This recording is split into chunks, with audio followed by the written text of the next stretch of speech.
Good morning. We are extremely pleased that you're here. It is good to come together for the purpose of co-creating. Do you agree? Yes. Co-creation at its best. You're knowing what you're wanting? Sort of. You like desire?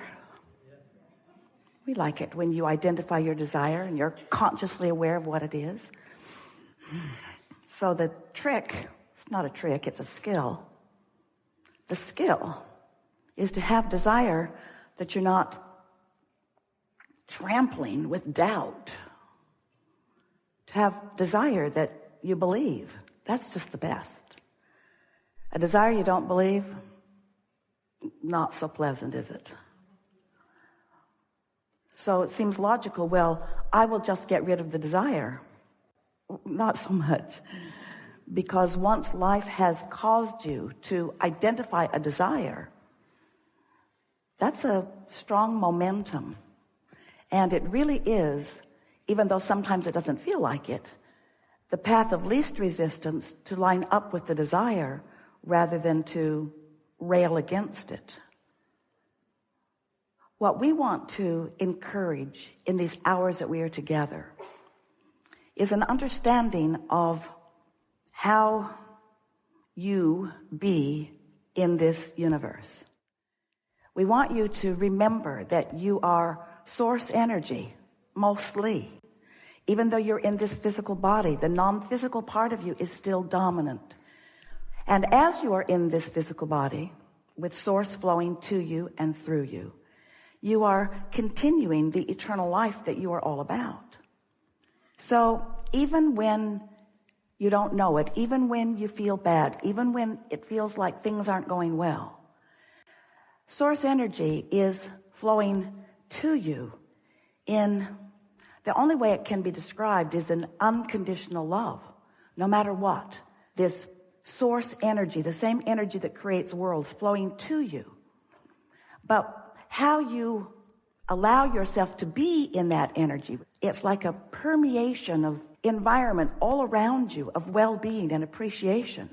But if for whatever reason you've decided to be mad at yourself or someone else, then you're not allowing, hear this, we've never said this to you before, you are not allowing in your moments of negative emotion the unconditional love to be reached by you. Because of the conditions that you are placing. Can you hear that? Only you can block the unconditional love with the conditions that you place. These are my conditions. I don't like that person very much. Or that didn't go well for me. Or I lived something that was unpleasant. Or somebody in politics is doing something that I deem inappropriate. So as you place conditions on your love, all that happens is you prevent yourself from receiving the always flowing, ever surrounding, always, if you will allow it, penetrating love, clarity, abundance of well-being that is flowing to you at all times. So this gathering, we've called it a lot of different things. The science of deliberate creation, because we wanted you to be deliberate about what you were thinking. The art of allowing, because we wanted you to figure out how to be in that soft place of allowing this energy to flow. And these days, what we're really wanting to put emphasis on is you walking around all day in this body, offering a vibration which equals your point of attraction. So you are establishing a vibrational environment, a vibrational climate. It's like how the scientists prepare the petri dish so that they will be able to introduce something to it and grow in it just what they want to. You sort of kind of get that. You've got your own environmental vibrational thing going on. And what that amounts to is the degree to which you allow or don't allow the good stuff that source is flowing to you. That's it. So if you can get that when your kids misbehave and you shout at them because they deserve it, by your opinion and most of the books you've read, then what's happening to you in that moment is you are reacting to their behavior, not to your practiced environment. Source never does that to you. Source never responds to your behavior. That's why Source's love is unconditional. But when you respond to someone's behavior or to a circumstance or an event, rather than to the practiced climate that you've established, that's when life gets kind of confusing, because that happens and you respond to it, and when you respond to it, it affects your climate. And when it affects your climate, it affects your point of attraction, so other things like it come to you. And then you start believing that this is just the way it is, because it shows itself to you that way over and over and over again. So why wouldn't you believe it? That's the way it is. They would consider you to be in denial, fabricating things, making things up. And we say, yeah, do that. Tell it the way you want it to be. Practice the environment. Create your vibrational reality. Create your vibrational climate. And then watch what comes. Esther remembers watching Groundhog Day the first time. Her father's birthday is on Groundhog Day, so Groundhog Day has always been fun in their family. Then the movie Groundhog Day came out. Have you seen it? If you're alive on this planet, you have. Where every day starts over again. And the guy just got better and better at navigating through the day as he remembered what happened yesterday and adjusted to it.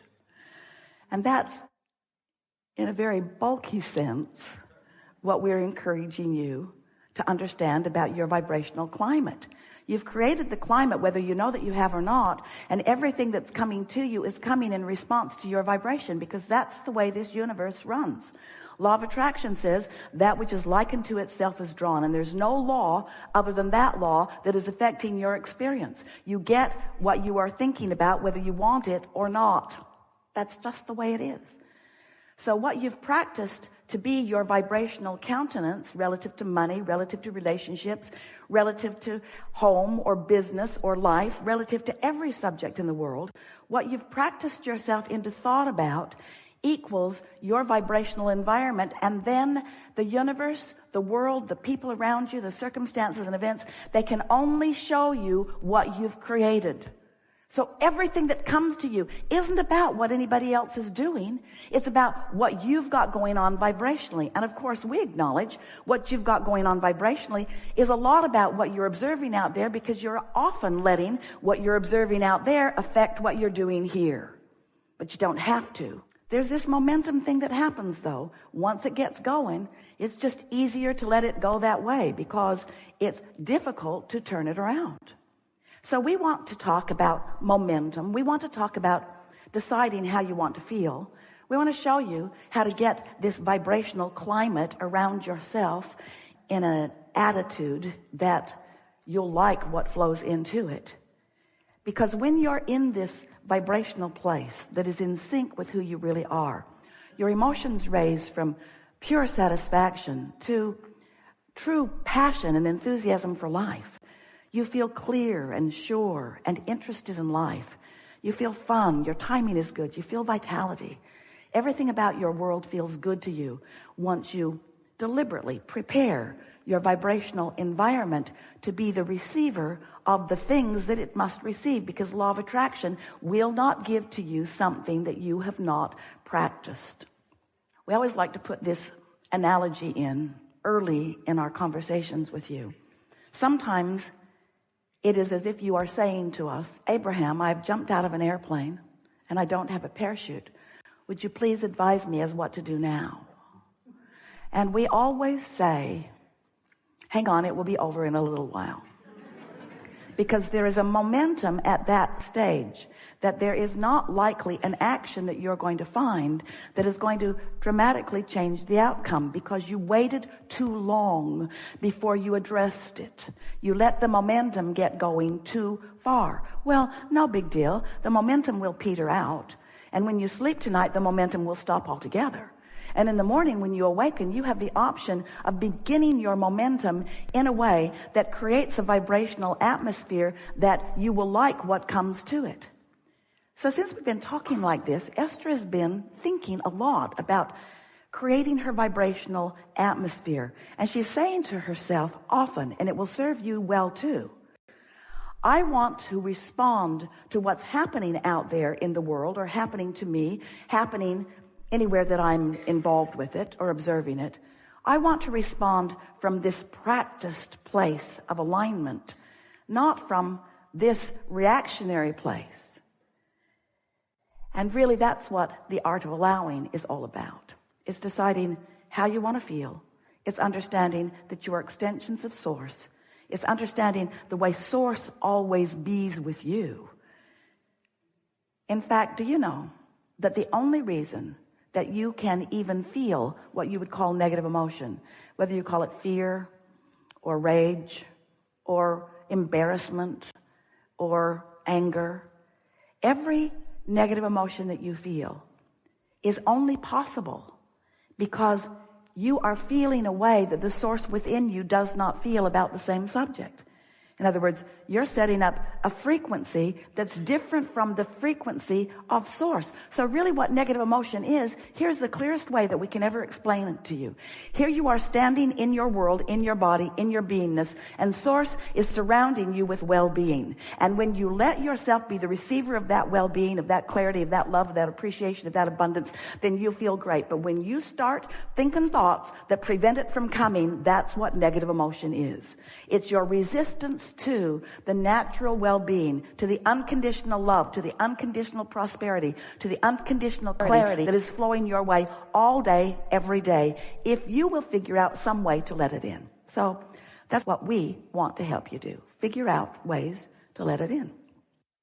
Understands the specific and intimate details of your desire, who is inspiring you to a path of least resistance, not just for the outcome that you think you want, but for the pleasure of the unfolding along the way. And then you're going to start making these associations. And then something's going to shift for you. It's going to be like a fulcrum shift. It's going to be like a paradigm shift. And if it hasn't already happened for you, which in many cases in this room it has, it's about to. And it will feel like this. The details of your life will cause you to feel worthy, because suddenly you'll be reacting to the core of what is good rather than to the anomaly that feels bad. Can you feel that shift? We applaud you for your ability to listen with us, because we said a lot of the same things over and over again, and yet we said things to you all day long here today that no one on this planet has ever understood as clearly as you just did. You are out here on the leading edge of thought, and it's not the big deal all of you are making it out to be. When you set aside proving any worthiness, that takes away a lot of responsibility, and you might as well give it up, because there's nobody standing in counsel for that. So no matter how hard you try to show your worthiness, you're not getting any brownie points with anybody, because there's not that kind of thing going on. When you are trying to explain yourself, when you're trying to explain how you got into this place that you really don't want to be, you're practicing the wrong vibrational dynamic, and you're just going to get more of that till after a while, now that you've heard this conversation, you will grow weary of that repetition. And it is our expectation that you will begin to focus in the moment where all of your power is, more deliberately upon things that you can do something about. We would encourage you, as soon as you can get off to yourself and get a piece of paper and something to write with in your hand, that you would begin identifying for yourself what things you really like to do, what feels good when you do it, and what feels good when you think about it. And let that be the thing that you focus upon for as long as it takes for the universe to deliver to you a whole bunch of stuff that's just like that. Because it is our promise to you. If you will take the time to make that list, the universe will deliver to you a whole bunch of stuff that's just like that list.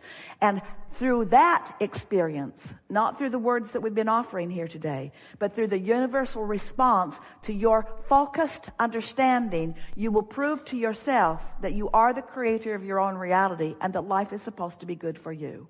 Not as supposed to be while it isn't, supposed to be and is. There is great love here for you. And as always, we stand unconditionally and eternally in the vortex.